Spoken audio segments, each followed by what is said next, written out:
இப்போ நீங்கள் யோசிக்கல 4 லைன் இப்படி கஷ்டப்பட்டு எழுதணுமான்னு. இப்போ நீங்கள் பார்த்துட்டு இருக்கீங்கல்ல, இந்த வீடியோனால நான் 2 மாதமாக வேறு வீடியோவே போட முடியாமல் இருந்தேன். ஏன்னு தெரியுமா? இப்போ கரண்ட் சுச்சுவேஷனில் ஏஐ வந்துருச்சு. ஏஐ ஹெச்டிஎம்எல் எழுதுது, சிஎஸ்எஸ் எழுதுது, எல்லாமே எழுதியது, டிசைன் பண்ணுது. அப்போ டிசைனரும் வேண்டாம், யூஐ டெவலப்பரும் வேண்டாம். அப்படி ஒரு சுச்சுவேஷன், அப்படி ஒரு தாட்டில் எல்லாருமே இருந்துக்கிட்டு இருக்கோம். இப்போ அப்படி இருக்கும்போது நான் ஹெச்டிஎம்எல் சொல்லி தரேன், சிஎஸ்எஸ் சொல்லி தரேன்னு நான் ஒரு டுட்டோரியல் போட்டால் யாராச்சும் பார்ப்பாங்களா, புரிஞ்சுக்க ட்ரை பண்ணுவாங்களான்னு எனக்கு தெரில. அந்த ஒரு யோசனையிலே 2 மாதம் அப்படியே போச்சு, ஓவர் திங்கிங்லேயே போச்சு. அப்புறம் இன்னொன்று இருக்குது, ஏஐ என்ன தான் கோடு தந்தாலும் அதை ஆல்ட்ரு பண்ணணும், இல்லை அதில் ஏதாவது ஒரு சேஞ்ச் பண்ணணும்னா ஹெச்டிஎம்எல் சிஎஸ்எஸ் கொஞ்சமாச்சு தெரிஞ்சிருக்கணும். அந்த கான்செப்ட் அது தெரிஞ்சிருந்தா நல்லா இருக்குன்னு எனக்கு தோணுது. நான் சொல்லி தர்றேன், புரியுதான்னு பாருங்கள், இல்லைனா விட்டுருங்க, அவ்வளோதான்.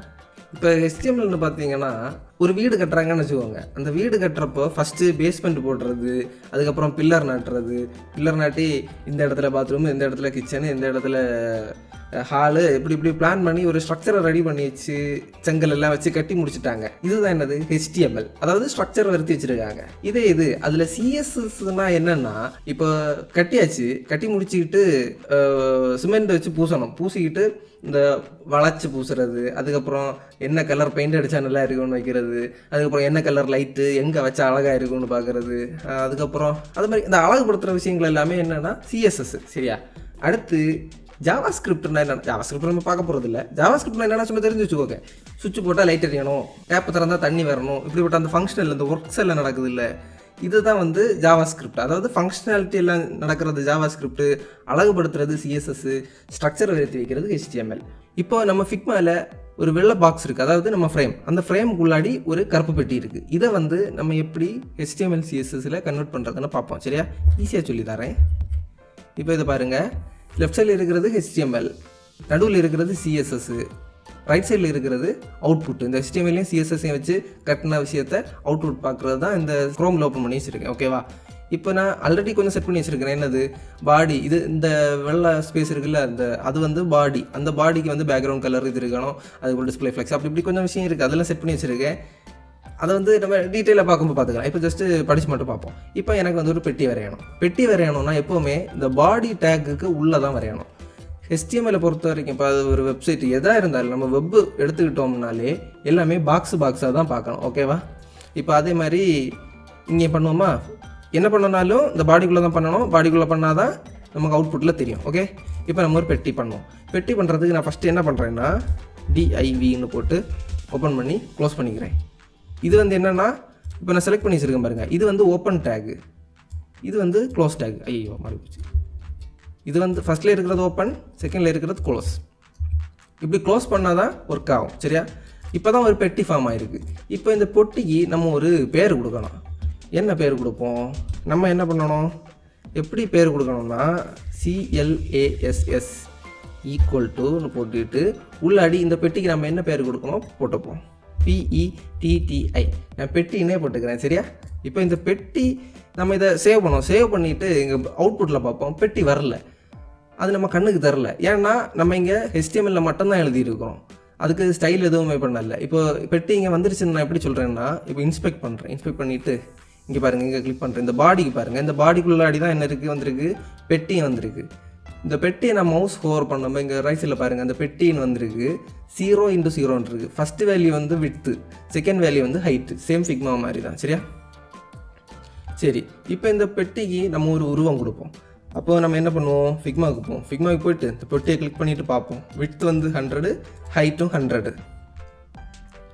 இப்போ நம்ம கோடில் போயிட்டு சிஎஸ்எஸில் போகணும். சிஎஸ்எஸில் அந்த பெட்டியை ஃபஸ்ட்டு கூப்பிடணும். பெட்டி எப்படி கூப்பிட்றது? பெட்டிக்கு நம்ம என்ன பேர் கொடுத்துருக்கோம், கிளாஸ்ன்னு போட்டு பெட்டின்னு சொல்லியிருக்கோம். அப்போ கிளாஸ்ன்னா அதை எப்படி கூப்பிடணும்னா .PETTI டாட் பெட்டின்னு கூப்பிடணும். இல்லை ஐடின்னு போட்டோம்னா #PETTIன்னு போடணும். அது அப்புறம் பார்த்துக்கலாம். இப்போ இதை மட்டும் பார்த்துப்போம். இப்போ பெட்டின்னு போட்டு கர்லி ப்ராக்கெட்டு ஓப்பன் பண்ணி க்ளோஸ் பண்ணணும். எல்லாமே ஓப்பன் பண்ணால் க்ளோஸ் பண்ணணும். சரியா? அதை நீங்கள் மண்டையில் எப்போவுமே வச்சுருக்கணும். இப்போ பெட்டின்னு நான் சொல்லிட்டேன். இப்போ இந்த பெட்டிக்கு நம்ம ஹைட்டு விட்டு எவ்வளோ பார்த்தோம், 100 பிக்சல். ஹைட்டு போட்டுட்டு 100 px. இப்போ அடுத்து விட்த்து 100 px போட்டாச்சு. இனி நான் போட்டுட்டு சேவ் பண்ணுறேன். சேவ் பண்ணாலும் இங்கே பெட்டி வரல. ஏன் பெட்டி வரல? இங்கே ஆனால் இங்கே பெட்டி வந்துருக்கு பாருங்கள், விட்த்து 100, ஹைட்டுங்கன்றது பெட்டி வந்திருக்கு, ஆனால் கண்ணுக்கு தெரியல. என்ன அது நம்ம என்ன பண்ணணும், இப்போ கலர் கொடுக்கணும். பேக்ரவுண்ட் கலர், அங்கே என்ன கலர் கொடுத்துருக்கோம், பிளாக் கொடுத்துருவோம். பிளாக் கலர் பெட்டி கொடுத்துட்டு ஒரு என்ட்ரு கொடுத்துட்டு சேவ் பண்ணிட்டோன்னு வச்சுக்கோங்க, கருப்பு பெட்டி வந்துடும். இப்போ ஃபிக்மாவில் பார்க்குற அந்த கருப்பு பெட்டி இங்கேயே வந்துடுச்சு. இப்போது நான் அடுத்து இப்போ சும்மா ஒரு எக்ஸ்ட்ரா படித்து பாருங்கள். இப்போ இந்த பெட்டியை நான் இப்போ ஜூம் பண்ணிவிட்டு பெட்டிக்கு லெஃப்ட் சைடு மட்டும் நாங்கள் ஒரு 150 பிக்சல் கார்னர் ரேடியஸ் கொடுக்குறேன். 150 பிக்சல் பார்டர் ரேடியஸ். இப்போ இதே ஷேப் அங்கே எப்படி வருத்துறது, வருத்தி பார்ப்போமா? அது பெட்டிக்கு ஷேப்பை வளர்க்கணும்னா யார்கிட்ட தான் சொல்லணும், பெட்டிகிட்ட தான் சொல்லணும். வேறு நிறைய வழி இருக்குது. இப்போ ஃபஸ்ட்டு பெட்டியை பார்ப்போம். பெட்டின்னு போயிட்டு ஒரு சைடு இந்த முக்காக வளைக்கணும், ஞாபகம் இருக்கா? அப்போ நம்ம என்ன பண்ணணும், பார்டர் டேஷ் டாப் டேஷ், அதாவது பார்டர் நம்ம ஒரு முக்கை வளைக்க போகிறோம். அப்போ முக்கு எந்த முக்கு, டாப்பில் உள்ள முக்கு, அதாவது டாப்பில் உள்ள முக்கு. அடுத்து லெஃப்ட்டு ரேடியஸ், அதாவது பார்டரு டாப்பு லெஃப்ட் ரேடியஸ், இந்த லெஃப்ட் முக்கு தான் வளைக்கணும். அப்போ அது எங்கே எவ்வளோ போட்டோம், 150 பிக்சல் போட்டோம். இப்போ சேவ் பண்ணுறேன். இப்போ அங்கே எப்படி வளைஞ்சிச்சா, சூப்பராக வளைஞ்சிருக்கா, ஃபிக்மாவில் இருக்க மாதிரி வளைஞ்சிருக்கா? எஸ். அடுத்து நான் என்ன பண்ணுறேன், ரைட் சைடுக்கு வளைக்கிறேன் 150 பிக்சல். அப்போ இப்படி ஆகும். அப்போ அங்கே எப்படி வளைக்கிறது, அதே தான் காப்பி பேஸ்ட் பண்ணிவிட்டு பார்டர் டாப்பு, இது வந்து ரைட் ரேடியஸ் போட்டுட்டு சேவ் பண்ணிட்டேன்னா இங்கே வந்து அதே மாதிரி இங்கே அவுட்புட் வந்துடும். அடுத்து என்னது, இப்போ மொத்தமாக வளைப்போமா? மொத்தமாக வளைக்கிறது எப்படி, மொத்தமாக 150 பிக்சல்னு போட்டால் இங்கே மொத்தமாக வளைஞ்சிடும், ரவுண்ட் ஆயிரும். அதே மாதிரி இங்கே எப்படி வளைக்கிறது, 4 லைன். இன்னும் ஷார்ட்கட்டு சொல்லி தரேன். இப்போ பார்டரு டாப் முடிஞ்சு மேலே உள்ள 2 முக்கியம் வளைச்சிட்டோம். இனி bottom, BOTTOM, bottom right radius. அடுத்து bottom left radius, bottom left radius. இப்போ போட்டுட்டு சேவ் பண்ணேன்னு வச்சுக்கோங்க, மொத்தமாக உருண்டை ஆயிரும். ஏன்னா எல்லா முக்குமே வளைஞ்சிருக்கு. இப்போ நீங்கள் யோசிக்கல 4 லைன் இப்படி கஷ்டப்பட்டு எழுதணுமான்னு. இல்லை, 4 லைன் தேவையில்லை, ஒரு லைன்லேயே முடிக்கலாம். அது எப்படின்னா, அதாவது 4 வேல்யூ இங்கே சேமாக இருக்குன்னா நமக்கு ஒரே லைனில் முடிக்கலாம். பார்ப்போம், அடுத்து சொல்லி தரேன். பார்டர் வெறும் ரேடியஸ்னு போட்டுக்கிட்டு 150 பிக்சல்னு போட்டாச்சுன்னா சேவ் பண்ணியாச்சுன்னா அதே ரவுண்டு அப்படியே இருக்கும். இல்லை, எனக்கு ஒரே லைனில் எனக்கு 4 வேல்யூவாக கொடுக்கணும், 4 முக்குக்கு 4 வளைவு வரணும்னா நீங்கள் என்ன பண்ணணும்னா, ஃபஸ்ட்டு இது உங்களுக்கு சொல்லி தந்தா டக்குன்னு புரியுமானு தெரில, டேரக்ஷன், அதாவது கிளாக் வைஸ் டேரக்ஷனில் சிந்திக்கணும்.